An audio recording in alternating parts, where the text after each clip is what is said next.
Polisi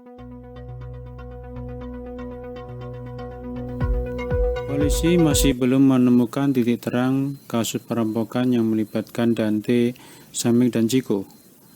Dante dan Samik sudah tewas, sedangkan mereka belum menemukan bukti siapa yang membunuh. Polisi juga belum menemukan di mana keberadaan Chico. Detektif Mystic Knight sampai bertanya pada rekan-rekan Chico yang suka basket, siapa tahu mereka punya informasi yang mereka butuhkan. Rekan-rekan Chico bilang mereka nggak kenal Chico, karena mereka nggak mau terlibat. Detektif Mystic kemudian menantang mereka main basket 1 lawan 1. Kalau ia yang menang, maka mereka harus memberitahu informasi apa saja yang mereka tahu tentang Chico.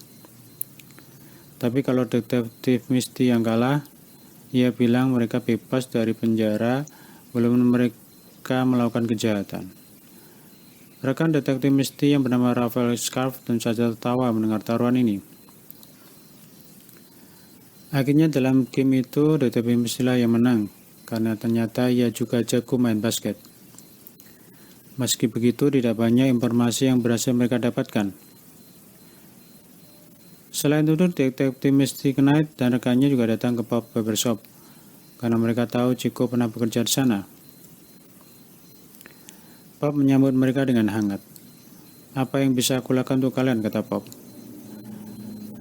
Detektif Misty berkata kami butuh informasi tentang Chico, karena ia tahu Chico pernah bekerja di sini. Pop berkata beberapa hari yang lalu Samik memang datang ke sini untuk bercukur, dan yang mencukur waktu adalah Chico. Itu terakhir kali aku melihat mereka, karena setelah itu Chico juga tidak terlihat datang ke sini untuk bekerja. Di sana Detektif Misty akhirnya bertemu dengan Luke Cage yang juga bekerja di sana.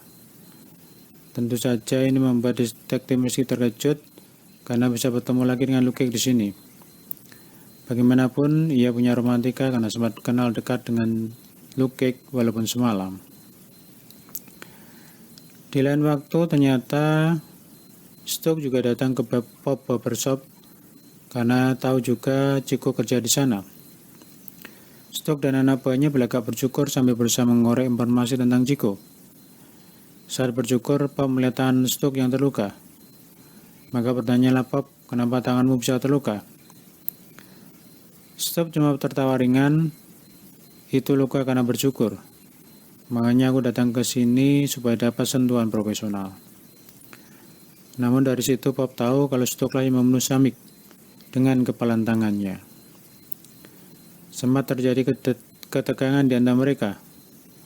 Dengan bahasa isyarat, Luke Cage berkata pada Pop, ada handuk kotor di sini, ia bisa membersihkannya dengan segera tanpa keringat sedikit pun. Maksudnya ia bisa membereskan para penjahat itu dengan mudah. Namun Pop mencegah. Selain mereka, di pub barbershop juga ada Tur yang mengunjungi rekannya Bobby Fish untuk bermain catur di sana. Tur Barrett adalah penjahat kambuhan yang pernah ditangkap Detektif Misty Knight. Detektif Misty ketika bertemu dengan Tur sudah mewanti-wanti agar ia jangan berbuat onar di kota ini, kalau nggak mau kena skakmat alias di penjara lagi. Setelah Stoke pergi, Pop menyuruh Luke mencari keberadaan Chico. Kalau ketemu, Pop akan bernegosiasi dengan Stoke agar Chico tidak dibunuh, tapi uang Stoke bisa utuh dikembalikan. Awalnya Luke keberatan dan menyerahkan agar Pop tidak usah ikut campur urusan ini. Tapi setelah didesak, akhirnya Luke Cage bersedia. Dengan pengalamannya mencari orang selama ini, mulailah Luke Cage bertanya ke sana kemari, di mana keberadaan Chico. Tak lama akhirnya Luke Cage berhasil menemukan Chico. Rupanya Chico bersembunyi di sebuah penginapan kecil. Chico terkejut melihat Luke tahu keberadaannya. Luke mencoba menenangkannya dan berkata bahwa ia datang karena permintaan Pop. Luke meminta Chico untuk ikut, namun Chico menolak. Karena sudah melaksanakan tugasnya dan nggak bisa membawa Chico, Luke pun bicara pada Pop bahwa ia sudah menemukan Chico, tapi Chico nggak mau ikut. Pop akhirnya bercerita kenapa ia ingin menolong Chico. Ketika muda, Pop punya masalah yang kelam. Kenapa ia disebut dengan pop? Karena kalau sudah mengajar orang, maka suara pukulannya kayak berbunyi, dak dak pop. Ia juga bercerita kalau dulu ia, Stuck dan Wilfredo bersahabat karib ketika muda. Sedangkan Chico adalah anak dari Wilfredo. Oleh karena punya histori itulah Pop ingin menyelamatkan Chico. Wilfredo dulu meninggal di jalanan. Pop nggak ingin Chico bernasib sama dengan ayahnya. Tak disangka Chico akhirnya datang sendiri ke Pop Barbershop. Pop bertanya apakah ada yang tahu kalau ia datang kemari. Chico menjawab nggak ada. Sayangnya saat hendak buang air kecil, Tour Barret melihat keberadaan Chico di sana. Pop akhirnya menyuruh Luke menemui Stuck untuk melakukan negosiasi. Pop menyuruh Luke karena ia kan bekerja di Harlem Paradise, jadi nggak akan dicurigai. Maka berangkatlah Luke menemui Stuck. Stuck berkata Pop adalah pria dewasa, kenapa nggak dia sendiri yang datang ke sini? Pop bilang tidak ingin membahasnya di telepon, makanya aku yang disuruh datang, kata Luke. Pop ingin bernegosiasi masalah Chico, dan gak ingin Chico bernasib seperti Samik.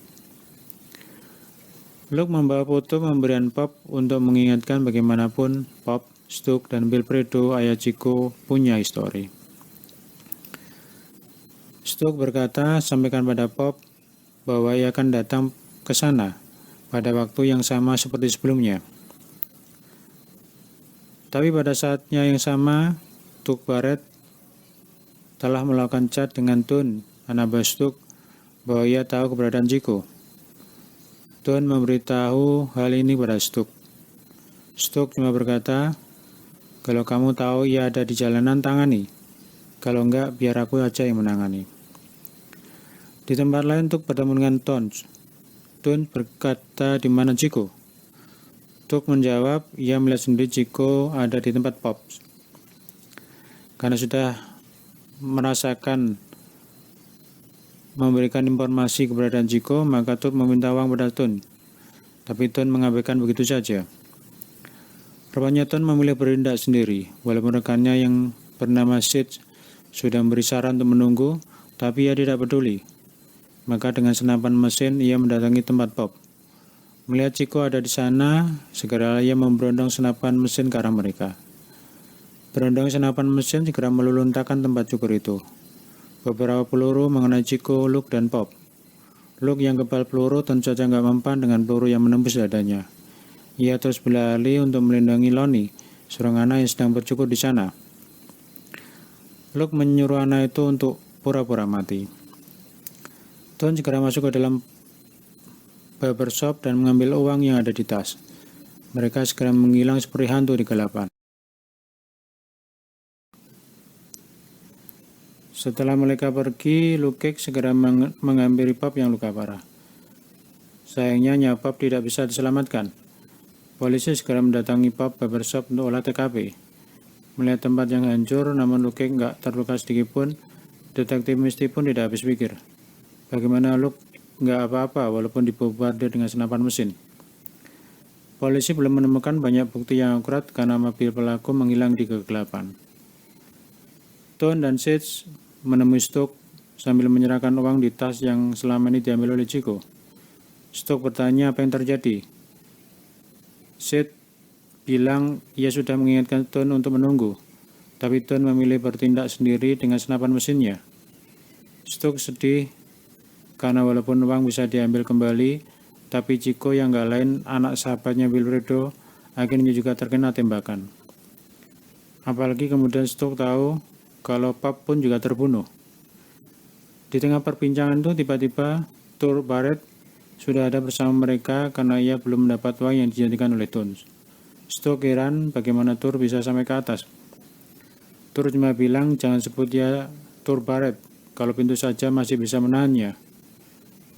Stuck yang marah karena Tun mengacuhkan semuanya berkata, oke, kamu mau uang yang dijadikan Tun bila tahu keberadaan Chico. Ia mendekati Tun, kemudian melemparkan Tun ke bawah. Tubuh Tun meluncur ke bawah dan menghantam mobil yang ada di bawah. Tun langsung tewas dengan mengenaskan. Stock berkata pada Thor, sekarang kamu bisa mengambil uangmu di ton yang ada di bawah. Thor berkata kalau orang-orang Harlem ternyata orang Sinding semua. Mending aku kembali ke kotaku karena di sana lebih aman. Stock kemudian menyerahkan uang di tas pada Maria Dillard dan menyuruhnya pergi dari pintu samping supaya tidak dicurigai.